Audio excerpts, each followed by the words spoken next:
picture the ultimate path to spiritual ascension. Chances are a very specific image just popped into your head. Oh, yeah, definitely. You're probably picturing like someone sitting completely silent in a remote cave. Right, meditating for decades. Exactly. Eating nothing but plain rice and completely detaching from every single joy of human life.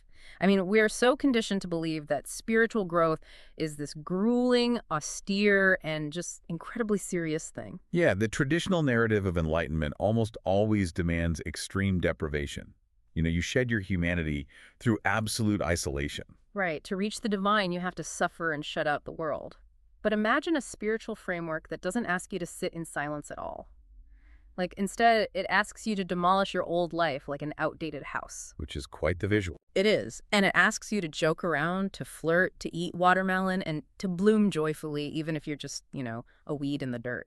So today, our mission for this deep dive is to unpack a highly unique framework for spiritual evolution. One that argues true freedom requires radical detachment and constant self-destruction, but paired with a whole lot of playful banter. Yeah, and we are pulling this from two fascinating philosophical texts written by Feng. These were written in 2010 and 2011. Right. The first is titled Constantly Dying, Constantly Reborn. And the second is Here is the Cradle of Celestial Being. And, I mean, they present a stark contrast to that monk in a cave stereotype we just talked about. You really do. But the journey to get to that joyful watermelon-eating state is actually quite violent, psychologically speaking. Okay, let's unpack this. Because you can't just skip to the laughing and the bantering, right? Right, definitely not. The 2010 text, the constantly dying, constantly reborn one, sets up this brutal prerequisite. Before we can build a new celestial mindset, we first have to clear the lot. And the text leans heavily into this central paradox. The old absolutely must fade for the new to emerge. And the author uses some striking imagery here, actually. The text states, if winter doesn't die, spring won't arrive. Wow. Yeah, and without leaving the well's depths, the blue sky remains unseen. It's establishing a fundamental law of capacity, really. You just cannot hold on to your past and reach for your future simultaneously. I was trying to wrap my head around the mechanics of this. And the way I like to think about it is, well, like trying to update a smartphone. Oh, that's a good way to put it. Right. You want to install this massive, revolutionary new operating system. It promises to make everything faster and just more intuitive. But when you hit install, you get that dreaded error message. Storage full. Exactly. Storage. And why is the storage full? Because of the cached data. It's the apps you haven't opened in years, the old photos, the fragmented files taking up space in the background. Yeah. In Feng's philosophy, those fragmented files are your old habits. They're your grudges, your deeply ingrained ways of thinking. How do we actually clear that cache? I mean, it's one thing to say let go of the past, but the text uses a much more physical, grounded metaphor, doesn't it? Demolishing an old house. Yes, very physical. It explicitly states that if the old house isn't demolished, there is simply no room for a new villa. You can't just slap a fresh coat of paint on a crumbling foundation. You have to destroy it. If we connect this to the bigger picture, this isn't talking about physical death or anything morbid. Right, right. It's a psychological shedding. The author frames life as a chess game. And if you cling to outdated systems, if you refuse to shed your ego and your rigid personal views, you become what the text calls deadwood, impossible to shape.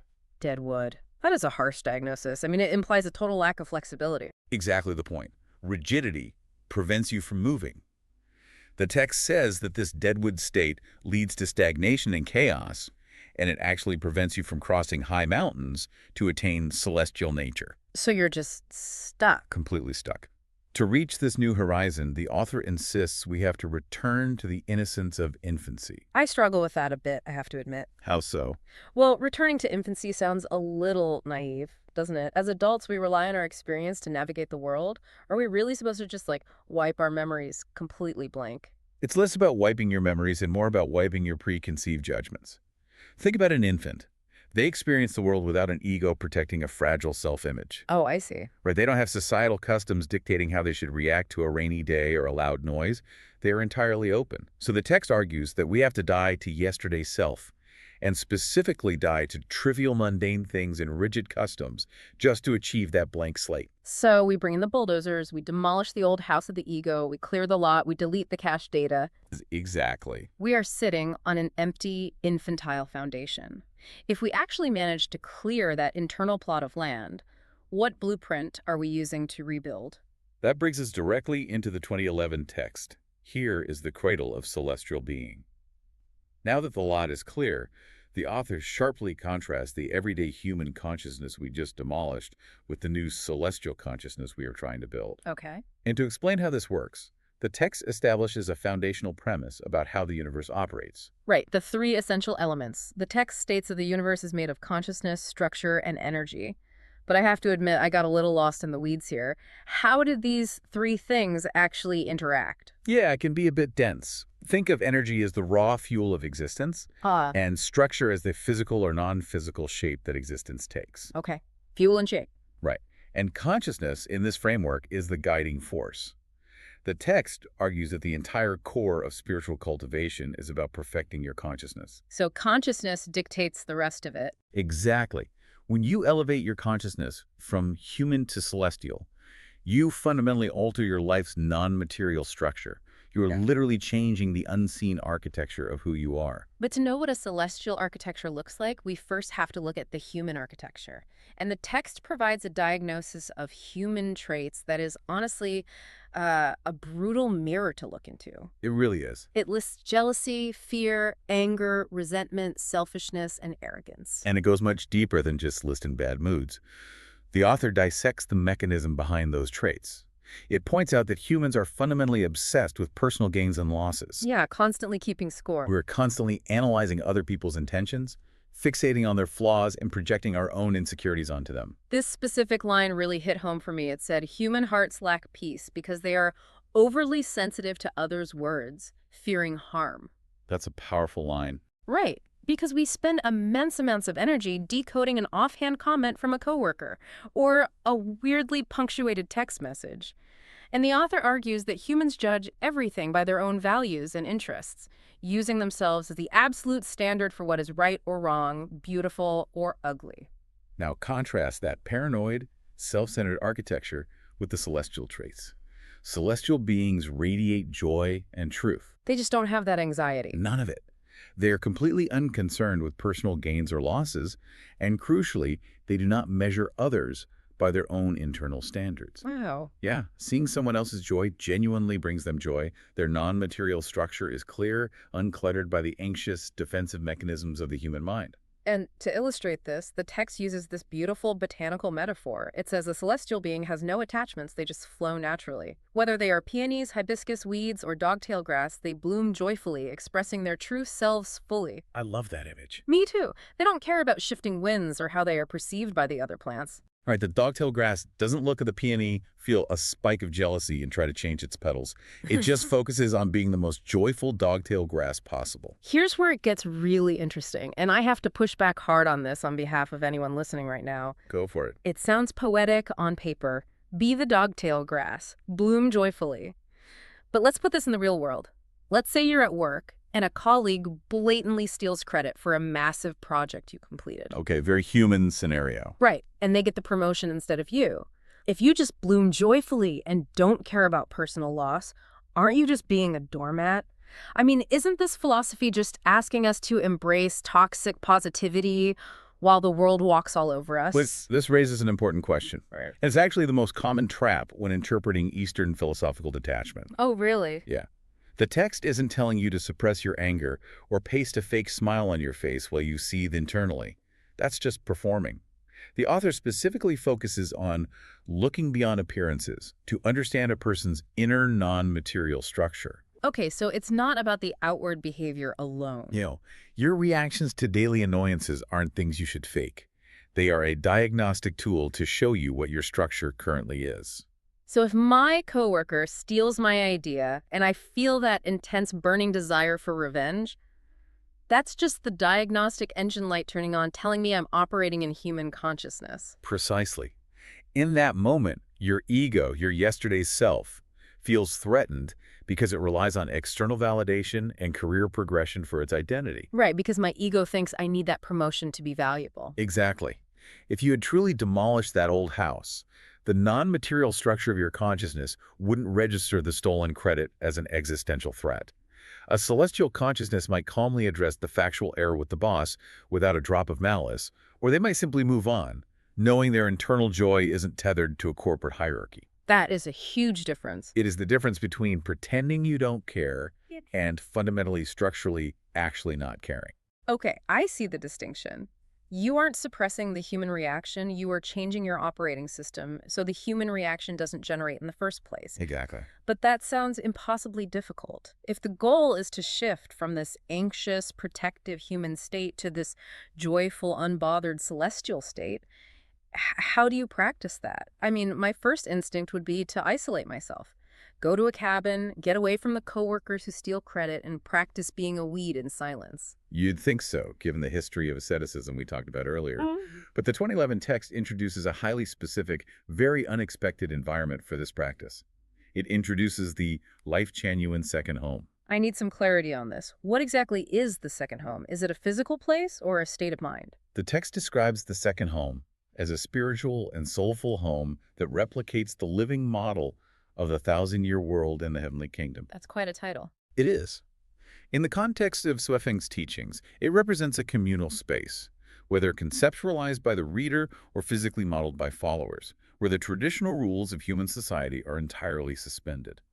It is a laboratory for celestial consciousness. And the experiments happening in this laboratory are wild. There are no rigid rules, no arguments over dogma. The swift path to ascension in the second home involves playful banter, flirting, and laughter. It's very unique. The text literally gives this example. It says, "You eat watermelon, I enjoy pears. Each follows their desires, and all is as it should be." It is a radical departure from everything we associate with spiritual discipline. The text explicitly claims that expressing love, engaging in playful banter, and sharing laughter are the methods to ascend. Wait, flirting, bantering, that sounds like a cocktail party, not a spiritual retreat. How does eating watermelon and flirting get you to a higher state of consciousness? Because of the strict underlying mechanism that governs the second home. You can banter and love freely only if you adhere to the absolute rule of non-attachment. The text explicitly outlines this mechanism. Love arises, the heart reveals itself. Love departs, the heart becomes empty. Love departs, the heart becomes empty. That is a heavy sentence. It is the crux of the entire philosophy. Right. You cannot go to the second home, connect deeply with someone, and then feel jealousy when they go share a pair with someone else. Ah, I see. The text states that you must avoid fixating on any particular partner. You enjoy encounters as fate allows, with zero attachment, zero stagnation, and zero worry about the future. So what does this all mean? I was trying to find a real-world equivalent to this dynamic, and the closest I could get is an improv comedy troupe. An improv troupe, how so? Well, think about the mechanics of great improv. When the actors are on stage, they are intensely present, they have zero restrictions, they're playing off each other with absolute joy, and they follow the rule of yes and. Right, they build on each other. Yeah, it is a deeply vulnerable, fluid human connection. They are fully invested in the reality of that scene. But the scene inevitably ends. Exactly. The moment the director yells, "Scene," it's over. The actor's completely detached, they walk off stage, they don't cling to the roles they just played. An actor doesn't get jealous or furious at their scene partner for immediately starting a new scene with someone else. That's a really sharp analogy. Yeah, right. They loved the connection in the moment, but the second it ended, their heart became empty, ready for the next prompt, they were fully present, and then they let it go. What's fascinating here is how this framework redefines profound spiritual detachment. As we discussed earlier, we usually associate detachment with coldness, the monk in the isolated cave. Right. But this text suggests that true detachment is warm, fluid, and highly interactive. You have to be so secure in your celestial structure, so unbothered by shifting winds, that you can play, laugh, and connect deeply, knowing you do not need to possess any of it. But we have to acknowledge how incredibly difficult that is for the human psyche. I mean, we are biologically and culturally wired to attach, to claim ownership, to seek security in our relationships. Oh, absolutely. The idea of loving intensely but refusing to hold on goes against almost every survival instinct we have. It requires a constant daily execution of the 2010 text. You have to constantly demolish the human desire to claim. And the author claims this method actually works. The text notes that in this cradle of celestial beings, dozens of genuine celestials have already ascended conceptually. Wow. Yeah, it notes that the weeds in their soul gardens are removed. It's presented as a practiced, achievable reality for those willing to do the internal demolition. But if you bring your human architecture into the second home, like if you bring your possessiveness, your jealousy, your fear of loss, the whole thing The elapses. paradise instantly reverts to the mundane world. If you try to run the new fluid celestial operating system while holding on to the old cached data of human jealousy, the system crashes. The smartphone freezes up again. Exactly. The perfection of consciousness requires absolute fluidity. You have to adapt to circumstances, as the text says, remaining ethereal and graceful, letting your true nature shine forth without needing anything from anyone else. Which brings us to the ultimate question of application. We've gone from the violent necessity of destroying the old ego to diagnosing the paranoid structure of our human consciousness to this incredibly vibrant but challenging practice of playful, unattached interaction in the second home. It is a comprehensive roadmap. It moves from internal demolition to external practice, all focused on perfecting the non-material structure of who you are. Now, why does this matter to you listening to this right now? You probably aren't packing your bags to move into a replicated heavenly kingdom today. Probably not. But the mechanics of this philosophy are immediately applicable. You can look at the old house of your own mind today. You can actively choose to delete the cached data of a petty grudge you've been carrying around for a year. You can use your daily frustrations as a diagnostic tool. The next time you feel that spike of fear about how you are being perceived or anger over a minor slight, you can recognize that it is your human structure reacting and consciously choose to observe it rather than be consumed by it. You can practice being the dogtail grass. The next time the office politics start swirling or the shifting winds of your social circle threaten to ruin your week, you can choose not to measure yourself by their standards. You don't have to be the grandest peony in the room. Exactly. You just have to clear the lot, drop the baggage, and bloom joyfully right where you are. It is a radical shift from fear to freedom. But as Sufeng's texts argue, that freedom is only possible if you are willing to constantly die to who you were yesterday. It is a beautiful, terrifying challenge. But before we leave you today, we want to give you one final provocative thought to mull over on your own.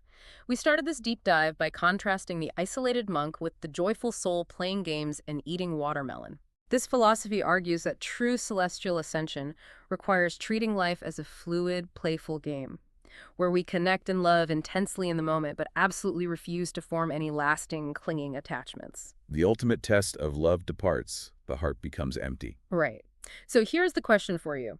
If true, unbothered celestial peace requires us to treat all interactions with this total, unattached fluidity, does ultimate spiritual freedom come at the cost of what we traditionally value most about human relationships? Can we achieve total peace, or do we sacrifice deep, abiding devotion to get there? A profound question to take with you. Until next time, keep digging, keep questioning, and keep exploring.